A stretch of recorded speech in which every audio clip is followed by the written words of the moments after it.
আজি তেখেতসকলে জেওৰা আনিছে, কালি কোনোবাই জাঠি আনিব, কালি কোনোবাই লাঠি আনিব। যেতিয়া একদম আলফাৰ হাই পইণ্ট আছিল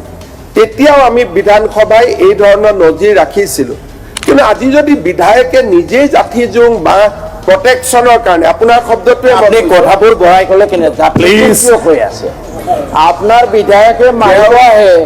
আজি প্ৰটেকশ্যনৰ কাৰণে জেওৰা লৈছে, জাঠি জোং লগাই দিয়ে। অধ্যক্ষ ড্ৰাইভাৰ কি অধ্যক্ষ কথা তাৰমানে আপোনালোকে হাউচৰ মৰ্যাদা ৰাখক, ইমান মিছা কথা হাউচত ক'ব নালাগে। আমাৰ অসমত এই ধৰণৰ অসম বিধানসভাত আগত কেতিয়াও নজিৰ নাছিলে। তেখেতসকলে প্ৰটেকশ্যনৰ কাৰণে আনক, আক্ৰমণৰ কাৰণে আনক, মই বিতৰ্কত নাযাওঁ, কিহৰ কাৰণে আনিছিল তেওঁলোকে জানে। কিন্তু এই দুইটা বিষয়, আজি তেখেতসকলে জেওৰা আনিছে, কালি কোনোবাই জাঠি আনিব, কালি কোনোবাই লাঠি আনিব। অধ্যক্ষ মহোদয়, এই বিষয়বস্তুবিলাক আমি ভাৰতীয় জনতা পাৰ্টি বা আমি এইবিলাকত সমৰ্থনত নহয়। আজি ডেপুটি স্পীকাৰ তেখেত ইয়াত আহিছে, তেখেতে FIR দিব আৰু পুলিচে FIRখন ইনকুৱাৰী কৰাৰ আগতে আপোনাৰ অনুমতি ল'ব আৰু আমি আইনে যি আমাক ৰাস্তা দিব আমি দেখুৱাম। কিন্তু আপুনি যদি ভাবে যে নহয় অতিৰিক্তভাৱে সদন কমিটিও হ'ব লাগে, আমাৰ কোনো আপত্তি নাই। কিন্তু এই বিষয়টো অধ্যক্ষ মহোদয় আপুনি চাব, কাৰণ মেছেজটো ভাল যোৱা নাই যে হাউচত এই যে বাঁহ লৈ জেওৰা লৈ সোমোৱা এই মেছেজ। তেতিয়া কি হ'ব, অহাকালিৰ পৰা গেটতে এছেম্বলিত পুলিচে চেকিং কৰা আৰম্ভ কৰিব বিধায়কসকলক। ইয়াৰ পৰা কি হ'ব, অহাকালি যদি আমি আবেদন দিওঁ অধ্যক্ষক যে আমি নিৰাপত্তাহীনতাত ভুগিছোঁ, কালিৰ পৰা এনেকুৱা নজিৰ হ'ব যে পুলিচে গেটত বিধায়কসকলক চাৰ্জ কৰিব লাগিব। আলফাৰ একেবাৰে হাই পইণ্টতো বিধানসভাত MLA সোমাওঁতে আজিলৈকে পুলিচে চাৰ্জ কৰা নাই। যেতিয়া একদম আলফাৰ হাই পইণ্ট আছিল তেতিয়াও আমি বিধানসভাই এই ধৰণৰ নজিৰ ৰাখিছিলোঁ। কিন্তু আজি যদি বিধায়কে নিজেই জাঠি জোং বা প্ৰটেকশ্যনৰ কাৰণে, আপোনাৰ শব্দটোৱে কথাবোৰ বঢ়াই ক'লে কেনে হৈ আছে, আপোনাৰ বিধায়কে মাৰিব আহে আজি প্ৰটেকশ্যনৰ কাৰণে জেওৰা লৈছে, জাঠি জোং লগাই দিয়ে। অধ্যক্ষ ড্ৰাইভাৰ কি অধ্যক্ষ তাৰমানে আপোনালোকে হাউচৰ মৰ্যাদা ৰাখক, ইমান মিছা কথা হাউচত ক'ব নালাগে। আপুনি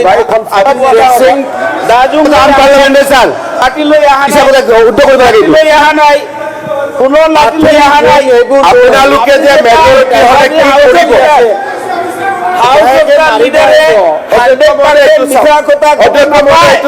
এইটো বাঁহ হয়, বাঁহত জেওৰা বুলি কৈছে, গাঁঠিটো খুলি দিলেতো এইটো বাঁহ হৈ গ'ল। এইটো বাঁহ আনিব নোৱাৰে,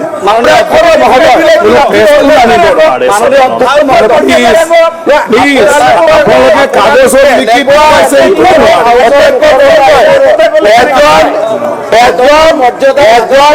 চাহ বাগিচাৰ বিধায়কক ডমিনেট কৰিবৰ কাৰণে কত কিমান ব্যৱস্থা। তাৰ মানে কি চাহ বাগানৰ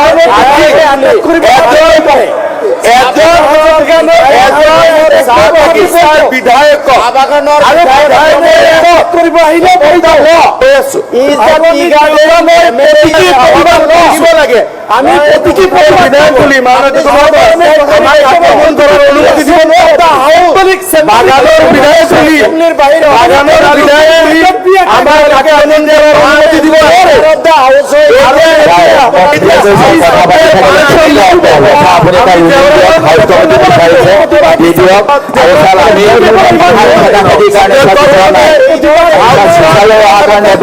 হাউচ কমিটি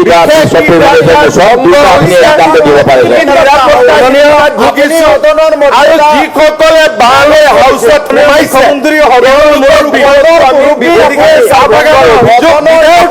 আক্ৰমণ কৰাৰ অনুমতি কেনেকে দিব পাৰে? অভিভাৱক মুৰব্বী তেখেতে কোনোবা বাগান বা কোনোবা আমাক আক্ৰমণ কৰাৰ অনুমতি দিব নোৱাৰে। আমি প্ৰটেকশ্যনৰ কাৰণে আনিবই লাগিব, আমি আনিবই লাগিব। এটা কথা, মাননীয় মুখ্যমন্ত্ৰী মহোদয়ে এই ধৰণে সদনক বিপদে তেওঁসকলে এছেম্বলিৰ এছেম্বলি প্ৰেছিং আপুনি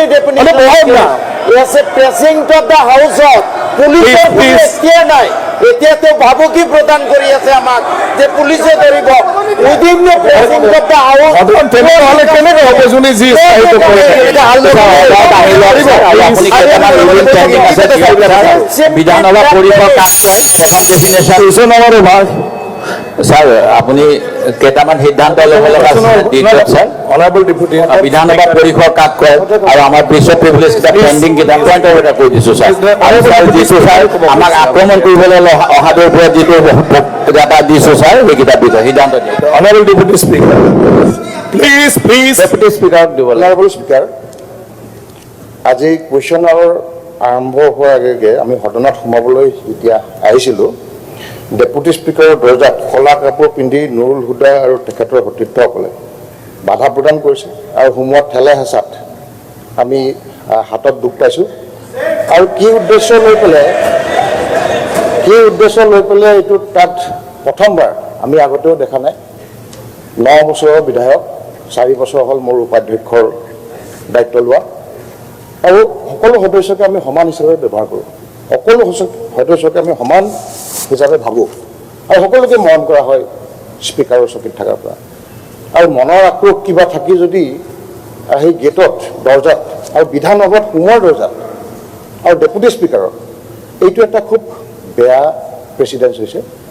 গতিকে আইডাৰ তাত আমাক ছিকিউৰিটি দিব লাগিব তাত সোমোৱাৰ সময়ত আৰু নহ'লে সেই জেগাত কাৰো এণ্ট্ৰি বন্ধ কৰিব লাগিব হ'লে বিধানসভাৰ যদি অধ্যক্ষ আপোনাৰ দুৱাৰতো আজি তেনেকুৱা হৈছে মোৰ দুৱাৰ মুখতো হৈছে তেনেধৰণৰ কথাবিলাক খুব ঠিক হোৱা নাই আৰু ইয়াত মই ট্ৰিটমেণ্টৰ যিটো লগে লগে মই সোমাইছিলোঁ আহি বহিলোঁ বহাৰ পিছত দেখিলোঁ হাতৰ পৰা তেজ ওলাইছে তেজ ওলোৱাৰ লগে লগে মই আমাৰ বিধানসভাৰ ফাৰ্মাচীত গ'লোঁ গৈ ট্ৰিটমেণ্ট টিটেনাছ টক্সইড ল'লোঁ ড্ৰেছিং কৰালোঁ কৰাই পেলাই পেইন কিলাৰ ডিক্লফেনেক ছডিয়ামৰ পেণ্ট্ৰপাজল লৈ মই আহিছোঁ কাৰণ সদনটো আমাৰ কাৰণে বহু মূল্যৱান আৰু সেই সদনটো চলিব লাগে আৰু আমিও এই সদনৰ প্ৰক্ৰিয়াত আমি অংশগ্ৰহণ কৰিবলৈ সদায় ইচ্ছুক কিন্তু সদনত সোমোৱাৰ সময়ত স্পীকাৰ আৰু ডেপুটি স্পীকাৰৰ যদি ছিকিউৰিটি নাথাকে তেতিয়াহ'লে সেই সদন কেনেকৈ চলিব গতিকে আপুনি এটা সিদ্ধান্ত ল'ব লাগিব যে স্পীকাৰ ডেপুটি স্পীকাৰৰ লগতে সকলোৰে যাতে সুৰক্ষা সুনিশ্চিত হয় আৰু ট্ৰিটমেণ্টৰ কপি এটা মই দিছোঁ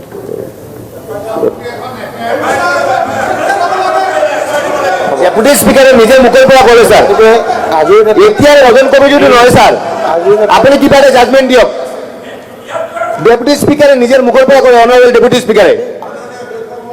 আমি স্পীকাৰক সন্মান কৰোঁ স্পীকাৰে ডেপুটি স্পীকাৰে ডাঙৰীয়াই নিজে গোটেই ঘটনাটোৰ সাক্ষ্য বৰ্ণনা দিছে হাউচৰ প্ৰচিডিঙত ৰেকৰ্ড হৈছে আৰু মই অধ্যক্ষ মহোদয়ক অনুৰোধ কৰিম আপুনি সময় লওক আপুনিও চিন্তিত হৈছে গোটেই বিষয়টোলৈ আপোনাৰ মুখমণ্ডলৰ পৰা মই বুজি পাইছোঁ আপুনি সময় লৈ আপুনি যি ধৰণে আমাক নিৰ্দেশ দিয়ে আমি তেনেকৈ কৰিম আপুনি সময় লৈ আমাৰ দেৱব্ৰত শইকীয়া ডাঙৰীয়া এটা প্ৰশ্ন উত্থাপন কৰিছে যে এইটোৱে বিধানসভাৰ ভিতৰ চৌহদে প্ৰিভিলেজ আছে নে সমস্ত কেম্পাছটো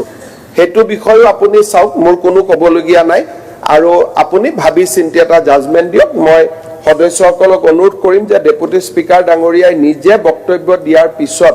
আমি আৰু তাক আগুৱাৰ প্ৰয়োজন নাই মই মাননীয় অধ্যক্ষ ডাঙৰীয়াৰ ওপৰত গোটেই বিষয়বস্তুটো চাবৰ কাৰণে অনুৰোধ কৰিম লগতে মই আৰু এটা অনুৰোধ কৰিম যে কাপোৰ কানি লৈ ফ্লেগ লৈ পোষ্টাৰ লৈ আমাৰ ইয়াত আহে কিন্তু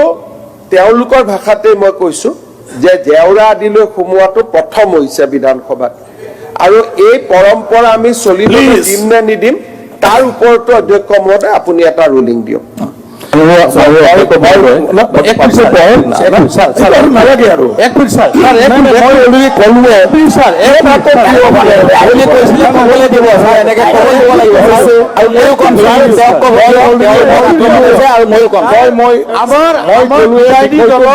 আমাৰ বিধায়ী দল এটা আমাৰ সদনৰ পবিত্ৰতা হানি হৈছে গতিকে আমাৰ এই কথাটো আপোনাৰ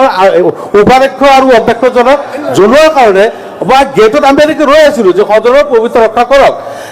তাৰপিছত আমাৰ ভাৰতীয় উপাধ্যক্ষ মহোদয় চিধা সোমাই গৈছে মই এই পবিত্ৰ সদনত থিয় হৈ কচমকে কৈছোঁ মই কোনো ধৰণৰ CCTV চাওক কোনো ধৰণৰ হাত মোৰ এনেকৈ আছে ছাৰ হাতটো এনেকৈ আছে একো হোৱা নাই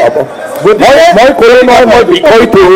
উইদিন মিনিট উইদিন ছেকেণ্ডত মই কি মানে পবিত্ৰ হস্তেৰে কৈছো ছাৰ তেনেকুৱা কোনো একো হোৱা নাই মানে সেইকাৰণে হোৱা নাইছো এইটো মিনিটৰ চিন্তা এইটো যাতে প্লিজ মাননীয় অধ্যক্ষ মহোদয় এনেকুৱা ঘটনা ছাৰ ইয়াৰ পূৰ্বে 5 মাৰ্চ 2010 চনত হৈছিল টংক বাহাদুৰ ৰায় ডাঙৰীয়াই তেখেতৰ চেম্বাৰৰ পৰা ওলাই আহিব পৰা নাছিল আৰু প্ৰণতি বাইদেৱে আহি পেলাই সদন পৰিচালনা কৰিছিলে সেই গতিকে এই ৰেকৰ্ডটো থাকক যে আগতে হৈছে ছাৰ আন এনেকুৱা নোহোৱা ঘটনা নহয় ছাৰ ঠিক আছে হ'ব মাৰপিট কৰা নাই প্লিজ প্লিজ আপুনি কি দুৰ্ভাগ্যজনক আমাৰ মই এনেকুৱা ৰেকৰ্ডটো ষ্ট্ৰেট কৰিব নালাগে অধ্যক্ষ মহোদয় শাসক পক্ষৰ সদস্যসকলক অনুৰোধ কৰিম যে বিষয়টো আৰু যেতিয়া এবাৰ অধ্যক্ষ মহোদয়ে দায়িত্ব লয় তাৰ পিছত তাক আগুৱাই দিয়াটো উচিত নহয় উপাধ্যক্ষ মহোদয় আমাৰ নহয় তেওঁ গোটেই হাউচটো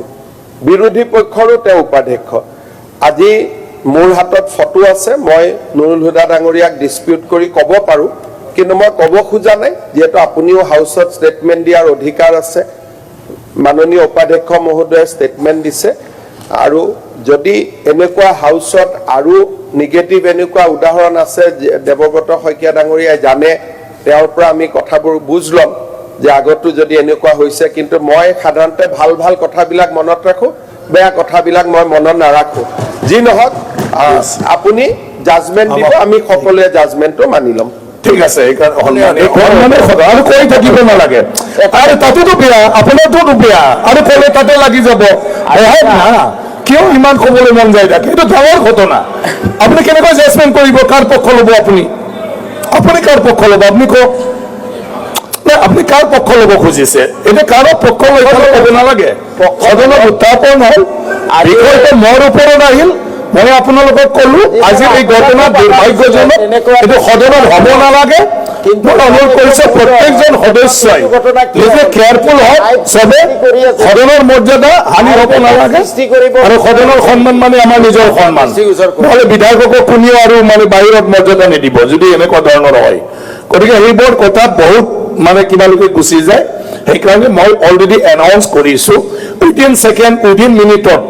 কোনো ঘটনাৰ ওপৰত চেয়াৰত বহি পেলাই সিদ্ধান্ত দিব নোৱাৰে তো মই ক'লো চিচি কেমেৰা আছে আমাৰ এইটোও আমি চাম অভিযোগ মানে যাৰ ওপৰত উঠিছে তেখেতে অলৰেডি ক'লে মেডিকেল ৰিপৰ্ট ছাবমিট কৰিলে আমি এইটো চব চাওঁ কথাও পাতিম ইয়াৰ ওপৰত মই কৈছোঁ সিদ্ধান্তটো দিম সিদ্ধান্ত জাজমেণ্ট মানে যদি কিবা থাকে এইটো সদন কমিটিও হ'ব পাৰে বা কিবা এটা হ'ব পাৰে বাকী ইণ্ডিভিজুৱেল ব্যক্তিৰ অধিকাৰ আছে তেওঁ ক'ত কি ধৰণৰ বিচাৰে কিন্তু সদনৰ ক্ষেত্ৰত আমাৰ দায়িত্ব আছে আৰু হিচাপে আমি আমাৰ দায়িত্বটো আমি পালন কৰিব লাগিব এইখিনি মোৰ তৰফৰ পৰা মই সেইটো কৰিম আপুনি কিবা এটা ক'ব বিচাৰিছিলে আমাৰ শুকুৰবাৰ ঘটনাটোৰ বিষয়টো লৈ কৈছিল কম বুলি কৈছিল কিবা কয় যদি ক'ব পাৰে